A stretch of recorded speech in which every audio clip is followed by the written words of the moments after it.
all, today's top breaking news with Geetanjali from Bayan Times. Granite units face manpower crisis in Andhra Pradesh. Even though several relaxations and exemptions for industries were announced in the revised lockdown guidelines, 80% of granite units in Prakasam district are facing a tough time. Apart from strict implementation of lockdown, the industry is presently facing a major manpower crisis after the mass exodus of migrant workers. The district has three main clusters: Galaxy Granite in and around Chemakurti, Steel Granite in Balikurava Mata region, and Black Pearl in Gurjepalli, Santamaguluru Mandal limits. At Chimakurthi, mining for the world famous Galaxy Granite is carried out in 60 quarries. Around 600 factories and 20 crushing units provide livelihood to around 20,000 workers, most of whom belong to Rajasthan, Odisha, Tamil Nadu, and Uttar Pradesh. With 16,000 to 17,000 workers going back home, the industry has been paralyzed. All the machine operators and drillers are migrant workers. Though we have been living in critical times since 6 months now, the migrant workers returning to their native places is a big jolt for us. It may take a long time for the industry to come out of the present crisis, Andhra Pradesh Granite Federation Chairman Siddha Venkateshwara Rao told.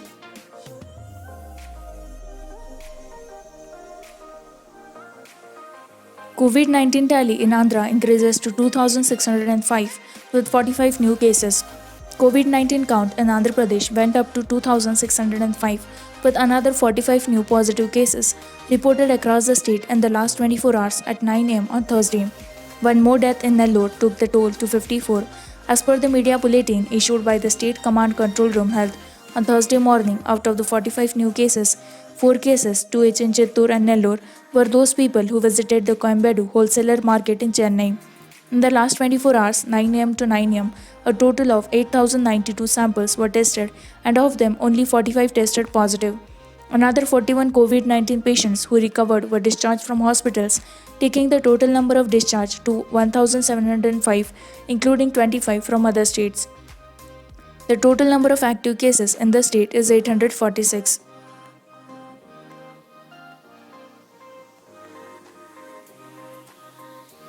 Godavari Board asked details of 9 projects from Telangana.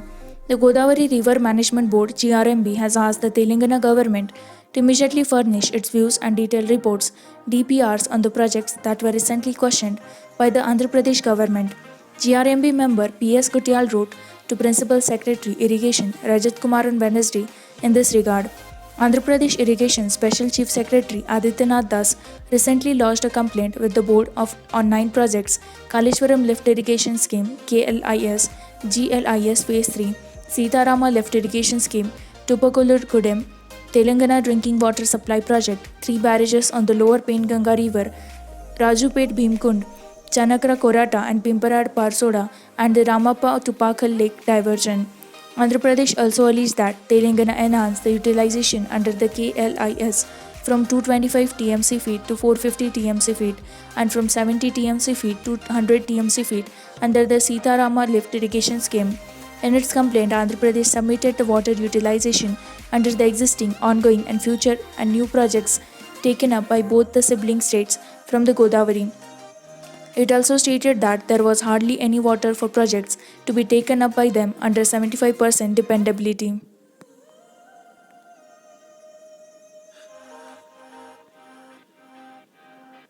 $18.38 lakh in parched Rayalaseema Prakasam depend on tanker water.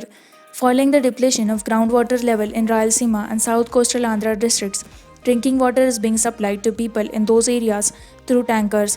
Officials of the Rural Water Supply (RWS) department said scanty rainfall in the last monsoon and subsequent depletion of groundwater level created drinking water problem in many areas, especially in the parched Rayalaseema region. RWS Chief Engineer M. Rajeswara Rao informed that as on May 19, drinking water was provided to as many as 3,016 habitations through 14,897 tanker trips, benefiting 18.38 lakh people.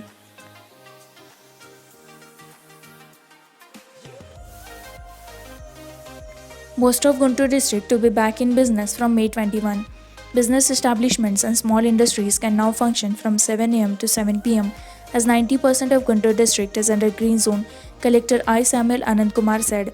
In a review meeting via video link with RDOs, Tahsildars, MBDOs, and other officials, the collector informed that the new guidelines will come into effect from Wednesday following fresh relaxations of lockdown norms. Restrictions will continue in the 24 containment zones, and no hotel, educational institution, cinema theatres, shopping complexes, and shrine will be allowed to function. He asked government employees, except those living in containment zones, to report on duty from Thursday.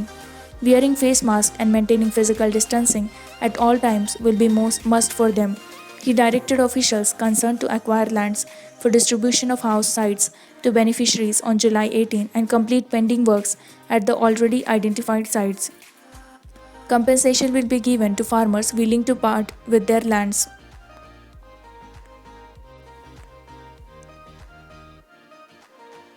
Vizag gas leak, Andhra coming up with new legislation to penalize polluting firms. The Vizag gas leak, with an aim to preserve the environment, Chief Minister Y.S. Jaganmohan Reddy on Wednesday decided to come up with a new legislation, the Andhra Pradesh Environment Improvement Act, through which the government will monitor pollution from industries and the hazardous chemicals they deal with. The proposed act will have provisions to take stringent action and impose hefty fines on industries. In case of violations, this decision will be taken during a review meeting the CM held with the Special Chief Secretary, Environment and Forest Neerab Kumar Prasad, Andhra Pradesh Pollution Control Board Member Secretary Vivek Yadav, and other officials.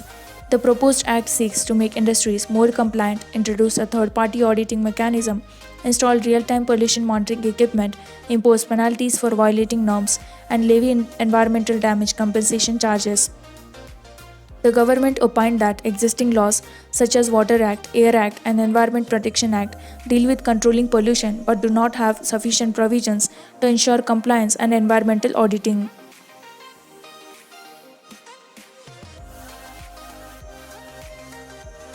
CM KCR spat for IT Department for excellent show. Chief Minister K. Chandrasekhar Rao congratulated the state IT department for the impressive growth in IT exports from the state. Telangana's export grew at 17.93% compared to the national average of 8.09% and the rest of the nation's average of 6.92%. The Chief Minister was happy to note that the share of the state's exports in India went up from 10.6% to 11.6%, and the share of Telangana in this year's growth in national exports was a remarkable 23.5%.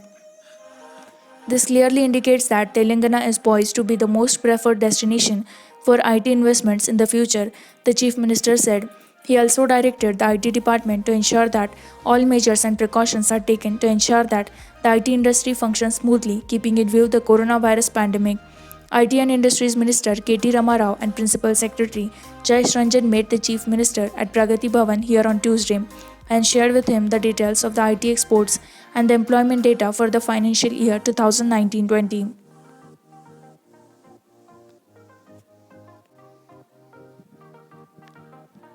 RTC drivers, conductors must carry sanitizer. Ajay Kumar. Transport Minister P. Ajay Kumar conducted surprise inspections at Khammam bus stand on Wednesday. The minister, along with the RTC officials, visited the bus stand and interacted with passengers, drivers, and conductors. During the inspection, he found that a conductor of Kokad bus depot was not carrying hand sanitizer in violation of the guidelines. Expressing his ire, the minister questioned the conductor why he was not carrying hand sanitizer, and the latter answered that he was not given sanitizer at the depot.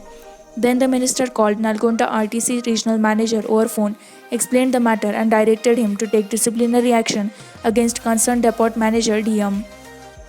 The minister told the conductors not to issue tickets to the passengers without face masks and don't allow passengers on the buses.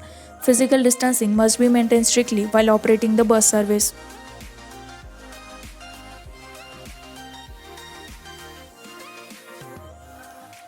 Gandhi Hospital starts plasma therapy. As more number of citizens who have recovered from COVID-19 come forward to donate their blood, Gandhi Hospital has started treating its first recipient through plasma therapy. Speaking to Express, a senior doctor said, "Yes, one male patient has been put on the plasma therapy treatment and he is doing well currently. Over 4 persons have donated blood till now and 1 person is receiving treatment." The first batch of blood donation for plasma therapy was conducted in Gandhi Hospital on May 11. Dr. Raja Rao, superintendent of Gandhi Hospital, said, "It is a time-consuming process and it is not a normal blood donation procedure. It takes close to 2.5 hours and the plasma has to be separated from the blood, which is why we can only perform the procedure on 3 to 4 persons daily. Akhil, one of the earliest recovered patients, was the first person to donate his blood.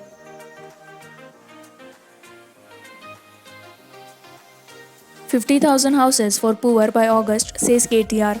In what could be considered a major milestone for the state government's flagship 2 BHK project, about 50,000 houses will be handed over to the beneficiaries by August. Municipal Administration and Urban Development Minister KT Ramarao announced this at a review meeting on the progress of the project here on Wednesday. Ramarao said the construction was launched after plans were drawn up for 1 lakh double bedroom houses in the city. The government had aimed at constructing 1 lakh dignity houses for poor in the city, and the works were progressing. These houses would be ready to occupy by Dasara, the minister said, and 80% of the construction works relating to the housing project was completed, he said, asking officials to coordinate with other departments concerned to complete the work in other areas.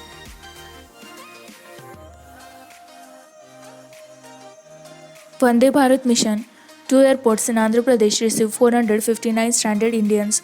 An Air India flight carrying 145 people stranded in London landed at Vijayawada Airport here on Wednesday as part of the biggest ever offshore evacuation drive of Indian citizens under the Vande Bharat mission. The international airport in Visakhapatnam received 2 flights, one from Manila, Philippines, and the other from Abu Dhabi, with 166 and 148 passengers, respectively, on Tuesday night, airport authorities said.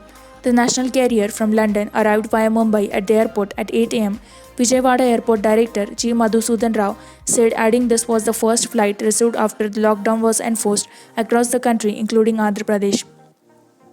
As per protocols, all the passengers were checked and sent to quarantine with the help of the state government. We have set up 5 medical counters for screening of the passengers. Also, we have set up counters district-wise for the convenience of the passengers, he said.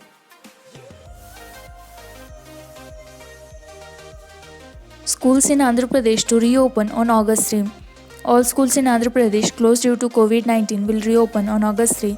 Chief Minister Y.S. Jaganmohan Reddy had directed the officials to this effect. Addressing a review meeting on Nadu Nedu program to develop schools here on Tuesday, he said that all the development works can be taken up in the first phase with respect to 15,715 schools should be completed by July end. Every school should provide 9 varieties of amenities, and a Rs 456 crore revolving fund was already released for the purpose, he stated.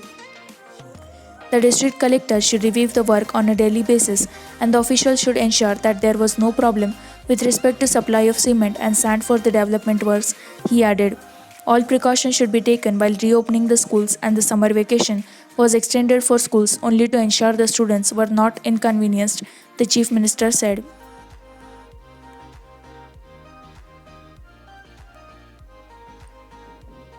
Hyderabad ORR to be thrown open. The Cyberabad Traffic Police will open the Outer Ring Road ORR for vehicular movement between 7 am to 7 pm from Thursday onwards. The decision was taken as per GO 68 as there has been an increase in regular traffic on roads in cities since the relaxation of lockdown restrictions. As per the officials, only goods and heavy vehicles will be allowed to move on the ORR, provided that they do not carry any passengers. Smaller vehicles will not be allowed to ply post the 7 pm curfew.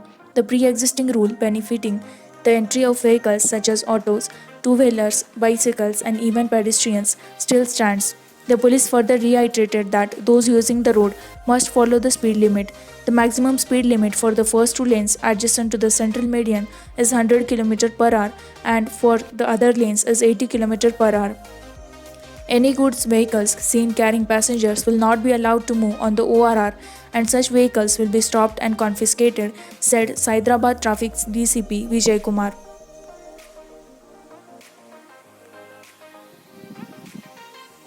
Rajiv Gandhi remembered on his 29th death anniversary.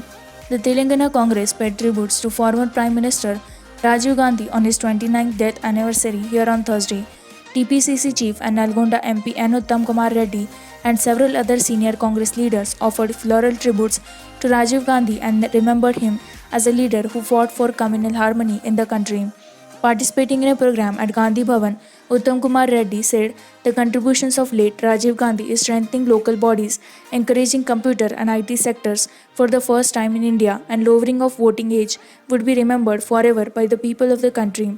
He then administered an oath to the members to preserve the unity, integrity, and communal harmony of the country. Uttam condemned the attempts by the Narendra Modi government to undermine the sacrifices and contributions of the Nehru Gandhi family. The Congress also undertook a remembrance program at the Rajiv Gandhi statue in Somajiguda under the leadership of former MP V. Hanumant Rao.